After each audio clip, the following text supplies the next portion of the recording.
Virtuous Devotional Thoughts for Women, written by Monica Diaz, read by Belinda Sainsbury. A pleasant good morning, dear friends. Today, November 21st, our devotional is entitled Our Greatest Privilege. What higher privilege could we desire than to be laborers together with God, making the most of our entrusted powers that this very work may be accomplished? Ellen G. White.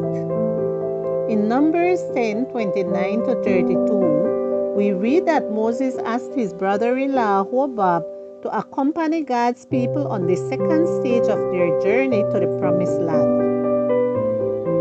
Why did he ask Hobab to do that? Because Hobab was a Midianite, was well acquainted with the places where they could camp in the desert and could serve as a guide. Moses considered they still needed his help. Regarding this passage, the Andrews Bible Commentary says, Moses' request to Hobab begs the question, why additional human aid was needed when the Lord was leading the people by means of the cloud and through direct communication.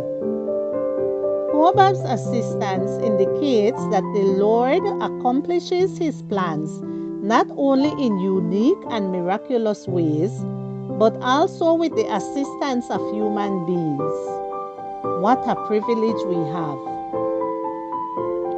God could have done everything he had accomplished and even more and in a better way without our collaboration. But in his wisdom, he decided to make us partakers in the role of helpers of the work of making the truth known in order to deliver and save human beings.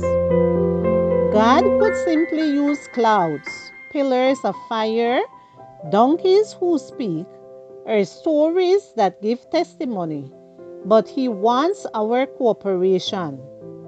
And that cooperation with God makes us grow as individuals, prepares ourselves for heaven, and makes a difference in this world. 3 additional privileges. What does it mean to be God's helpers? Ellen White replies, to be laborers together with God means a great deal more than merely to go to Sabbath school and attend the service of the church and take part in the work of teaching and in bearing testimony in the social service. To be a laborer together with God means that your heart is drawn out in a strong desire for the salvation of the sinful souls for whom Christ has died. It means that you are filled with solicitude for the work, to devise ways that you may draw with every entrusted power of your nature along the lines in which Christ is drawing, that souls may be won for his service and be bound to him by the cords of his infinite love. God has placed such confidence in us. What a privilege! Let's not make the mistake of viewing it as a burden. For we are partners working together for God, and you are God's field.